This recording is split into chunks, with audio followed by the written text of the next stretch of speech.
Colleagues and friends, it's very challenging to speak the very last after 3 days of hard work because delegates would want to get home and the law of diminishing returns is at work. But it's also an opportunity and a benefit because for the same reason that we all want to get traveling home, concentration capacity is at its lowest, and therefore the last speaker can get away with anything. It is with great optimism I deliver these remarks at the conclusion of a very successful 9th Devolution Conference held in this beautiful and vibrant county of Homa Bay. I commend the Homa Bay County for once again demonstrating its capacity to host national events with excellence and distinction, having only recently hosted the 2025 Madaraka Day celebrations with remarkable success. The warmth of the people of Homa Bay, the efficiency of the leadership of Homa Bay County, and the flawless logistical arrangements enjoyed here speak volumes about what devolution can achieve. This conference, therefore, comes at an opportune time, resonating with the hopes and dreams of every resident of this county, for its testament to the true spirit of devolution and the vision of equal development and opportunity across the length and breadth of this great Republic of Kenya. Ladies and gentlemen, friends and colleagues, over the past 4 days, the 9th Devolution Conference has served as a critical policy forum, facilitating evidence-based dialogue, peer learning, stakeholder reflection on the trajectory of Kenya's devolution agenda. Participants have rigorously interrogated data, shared subnational innovations, synthesized citizen feedback, and reaffirmed our collective commitment to embedding equity, inclusion, and social justice into the fabric of the devolved government's structure. The 9th Devolution Conference has brought into sharp focus some of the most enduring and structural challenges facing devolution today. Significantly, the deliberations have been grounded in data, participatory evidence, and collaborative results. Additionally, this conference has served as a mechanism of accountability, reaffirming that devolution is more than a constitutional aspiration. It is a practical and developmental instrument for advancing spatial equity, participatory democracy, and transformative service delivery. In so doing, the conference has underscored the future of devolution lies in institutional innovation, shared responsibility, and policy execution that centers on the citizen. The deliberations of this conference were structured under particular themes. The good governance theme reaffirmed a central truth that public participation, civic engagement, social accountability, and fidelity to the rule of law are not just discretionary ideals. The deliberations on human rights and social justice brought into sharp focus the imperative of embedding a rights-based approach within our devolved governance structures. As we bring this year's Devolution Conference to a close, I reaffirm the national government's unwavering commitment to strengthening devolution, because devolution remains our most powerful tool for driving inclusion, equity, and social justice for us prosperous Kenya. I commend the National Treasury for maintaining a strong disbursement performance despite the prevailing fiscal situation. And as the Minister has said, as of end of June 2025, all the disbursements, including the arrears of the previous financial year, have been settled. I encourage continued collaboration of the national and county governments in the execution of key priority projects that we are partnering to deliver. For example, the county aggregation and industrial parks, which remain a critical anchor to the job creation agenda. In the health sector also, through the partnership of both levels of government, Kenya has now enrolled in excess of 25.5 million residents under Taifa Care, administered by the Social Health Authority, SHA. This is a major step towards achieving universal health coverage. The national government will be reaching out to county governments to activate a joint plan to engage our young people in targeted interventions.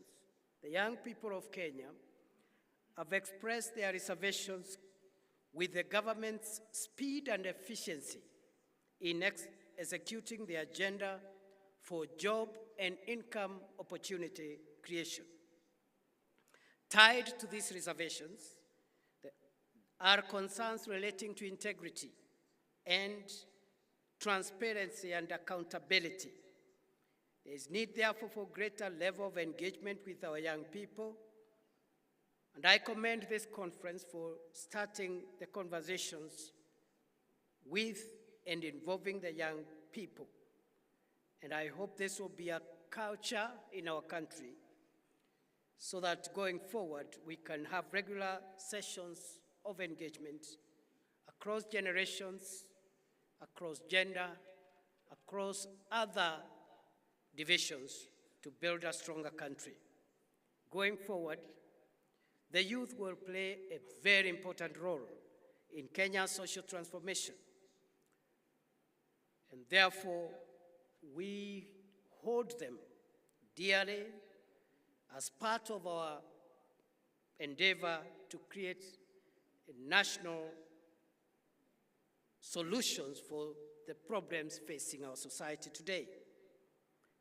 The government does not brush over the concerns raised by young people. Instead, we are committed to securing spaces for dialogue and continuous consultations to ensure that we enhance trust in the institutions of government. And when I say government, it is the two levels of government.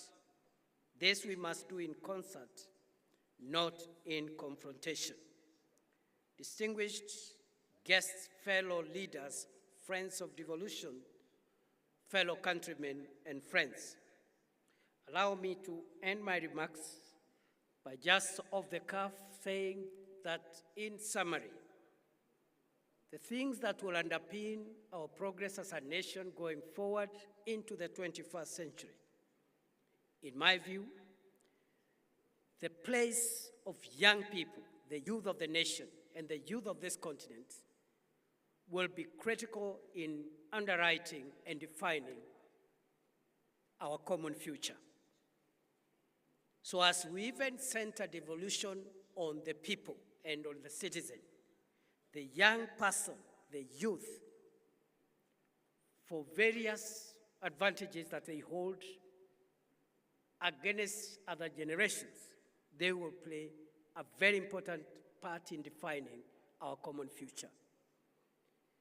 Technology will also play an important part. And finally, to bridge the resource and financing gaps that we are experiencing in the public sector, in the two levels of government, the three arms of government. The partnerships between the public and private sector in terms of raising resources and financing the provision of services and projects is going to be critical. And therefore, the youth, technology, and partnerships will define Kenya's and Africa's 21st century. Secondly, I say this without any fear of contradiction, that of all the innovations of the Constitution of Kenya 2010, the most profound innovation and the crown jewel of our current Constitution is devolution. And this is a good opportunity, therefore, to pay tribute to a great son of this county, the late Dr. Crispin Odhiambo Bai, who laid his life in the fight for a devolved Kenya and a more equitable Kenya. And I have had the moment to witness the remembrance that has been placed by the county government of Homa Bay and the Council of Governors at the Bay in honor of a great son of Homa Bay, Dr. Crispin Odhiambo Bai. May his soul rest in eternal peace. I am also conscious of the milestones we have achieved in the last so many years under this devolved system. The structures and the relationships among institutions are work in progress, and there are a lot of positive stories around devolution. The latest achievement has been the signing into law of a bill granting financial autonomy to our county assemblies so that they can provide effective, as opposed to vindictive, oversights over the executive at the county level. We hope that the county assemblies will use those resources to perfect their constitutional role of oversight and also of representation and legislation. The threats that face us going into the 21st century, number one is corruption and abuse of resources meant for the provision of public services, and this affects both levels of government, the national government and the county governments. It affects all the arms of government, the executive at both levels, the legislature at both levels of government, and the judiciary, which is not devolved. No one is spared. It affects and it has permitted into private sector, civil society, academia, and into the citizenry of our country. And time has come for us to face head-on the threat of corruption and the danger it poses for the sustainability of our democracy and of our country. We are also facing the risk of sectarianism and subnational interests that are sometimes ethnic-oriented and in many times attempt to undermine and claw back on national unity and the cohesion of our country. We must also be alive to the grave risk posed by violence and extreme behavior that is processed through violent means. And therefore, violent extremism today is not around religious fundamentalism only, but we are witnessing also political intolerance and extremism, where disagreements on national issues, including national problems, are processed through violent behavior. That, in my very humble submission, fellow Kenyans, poses grave danger to the sustainability of Kenya and Africa as we move to the 21st century. Therefore, the triple risks of corruption, sectarianism, especially ethnic sectarianism, and violent extremism, including politics and political issues being processed through violence, those three risks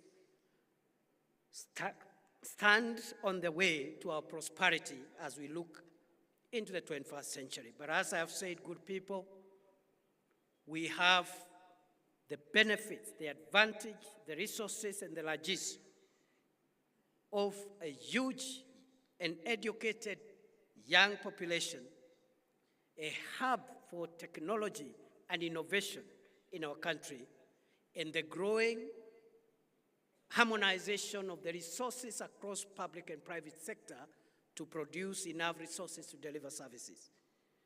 We have a good constitutional order whose crown jewel is devolution, and increasingly the relationships between all institutions in devolution is work in progress, and there's a lot of success stories for us to learn from. It is therefore a great privilege for me to stand before you, fellow Kenyans and friends, in this land of Homa Bay County, a land that has produced very many great Kenyans, the late Tom Mboya, a great nationalist who fought for the independence of our country. We recently buried Phoebe Asio, Mama Phoebe Asio, who did a great job towards the empowerment of women and the recognition of equality across gender. But we have present-day heroes. What our sister Gladys Wanga has done is to affirm and confirm that what a man can do, a woman can do better. My sister, you have dignified the leadership of women. Going forward, let there be no doubt about what a woman can do as a leader. We applaud you, and you're a good example to our sisters and our daughters, so that we can know that a woman is just as good, if not better, a leader than the rest of us. So thank you very much, Gladys. But we have our great son here of Homa Bay, John Buddy, the first National Treasury Minister from this region, courtesy of President William Ruto. The first National Treasury or Finance Minister from this part of the world and this part of the country, who in a record 1 year has turned around, demystified the National Treasury, simplified the complexities around public finance in the National Treasury. And with the support of the President and the rest of his colleagues, those of us who sit with him in cabinet, John Buddy is on the way, is on the road, in my estimation, of becoming perhaps one of the best finance ministers Kenya has ever had. Thank you, John. You have our support. I know we have other leaders here. My brother, Moses Kajwang, my high school mono of many years, has also done a good job as a young person. He's now a very experienced senator, and he's come out as a very strong and principled leader, very articulate, issue-driven. He's never petty. I salute you, Senator Moses Kajwang. And I think Homa Bay has done very well. We have our colleagues in the National Assembly, all of them great people in their own right. But because we are in Homa Bay town, the contribution of George Opondo Kaluma as a parliamentarian has been quite profound. We salute you, Mheshimiwa Kaluma, and the other colleagues from this region. You've done us proud. I have many things to say about Homa Bay and the people around here, and I agree, actually, as Gladys keeps on mentioning, this is the county of endless potential. I have had the privilege to work as a Cabinet Secretary for Interior, and my colleague, P.S. Raymond Omolo, who also comes from this county, did a fantastic job while we served with him, and I think until now, even under the new minister, is delivering for Kenya, a fairly young leader holding one of the most crucial dockets in the government of the Republic of Kenya, again, courtesy of President William Ruto. Good people, I don't want to stand between you and lunch and your journeys home. Let me wish you safe travels and God's blessings. I wish you well in whatever you do. I pray that when you get home, you'll find your family safe, and we will continue interacting even more. Thank you, Homa Bay County. Thank you, Council of Governors. Thank you, all partners. And thank you, all colleagues who have made this possible. Thank you. God bless you, and God bless Kenya.